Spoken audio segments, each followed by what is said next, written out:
सोचिए, सुबह आप उठते हैं, मोबाइल खोलते हैं और ब्रेकिंग न्यूज चल रही होती है। ईरान पर बड़ा हमला, यूएस एंड इजराइल की जॉइंट मिलिट्री स्ट्राइक। कुछ ही घंटों में दुनिया की सियासत हिल जाती है। मिडिल ईस्ट एक बार फिर आग की लपटों में घिरा नजर आता है। फिर एक और चौंका देने वाली खबर सामने आती है। रिपोर्ट्स दावा करती हैं कि ईरान के supreme leader Ayatollah Ali Khamenei इस हमले में मारे गए। लेकिन सवाल ये है, ईरान को टारगेट क्यों किया गया? ये कॉन्फ्लिक्ट अचानक कैसे भड़क उठा? और अगर सुप्रीम लीडर वाकई मारे गए हैं तो इसका असर क्या होगा? इस पूरी कहानी को समझने के लिए हमें थोड़ा पीछे जाना पड़ेगा।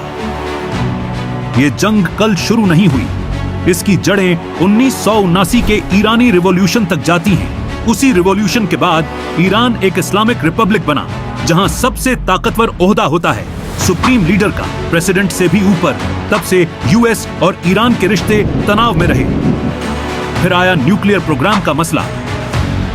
ईरान का कहना रहा कि उसका न्यूक्लियर प्रोग्राम सिर्फ एनर्जी के लिए है, लेकिन अमेरिका और इजराइल को हमेशा शक रहा कि ये आगे चलकर न्यूक्लियर वेपन कैपेबिलिटी में बदल सकता है। सैंक्शंस लगे, न्यूक्लियर डील हुई, फिर वो डील टूट गई। एतमाद कभी कायम नहीं हो सका।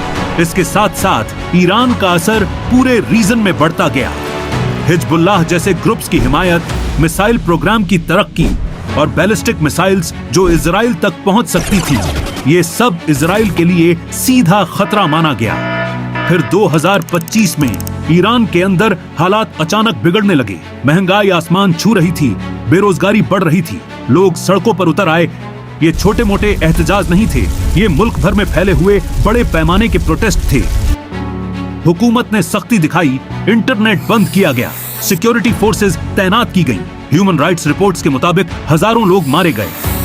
यहीं से दुनिया को लगा कि ईरान अंदर से कमजोर हो रहा है। और फिर आई 28 फरवरी 2026 की सुबह। तेहरान समेत कई शहरों में धमाके हुए, मिलिट्री इंस्टॉलेशंस को निशाना बनाया गया। ये कोई छोटा ऑपरेशन नहीं था, ये एक कोऑर्डिनेटेड मिलिट्री स्ट्राइक थी, यूनाइटेड स्टेट्स और इजराइल की तरफ से।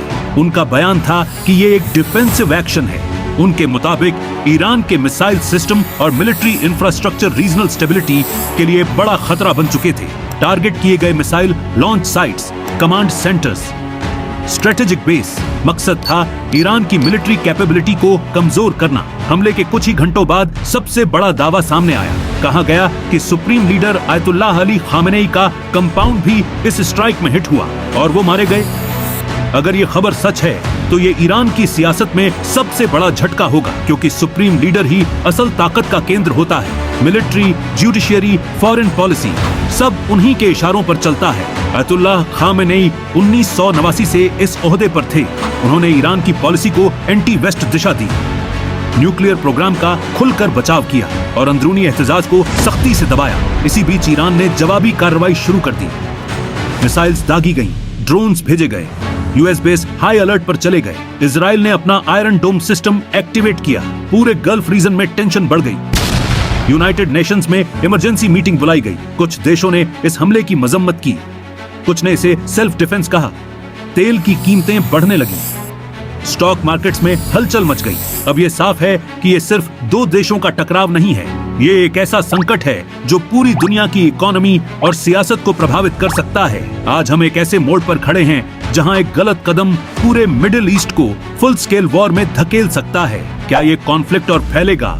क्या डिप्लोमेसी वापस आएगी? इतना जरूर तय है, ये सिर्फ एक हेडलाइन नहीं है, ये इतिहास का नया पन्ना लिखा जा रहा है और हम सब उसकी आवाज सुन रहे हैं। मजीद दुनिया के हालात जो हकीकत पर मबनी हों, उनके लिए first facts by Muse channel को फॉलो करना न भूलें। शेयर करें और कमेंट जरूर करें।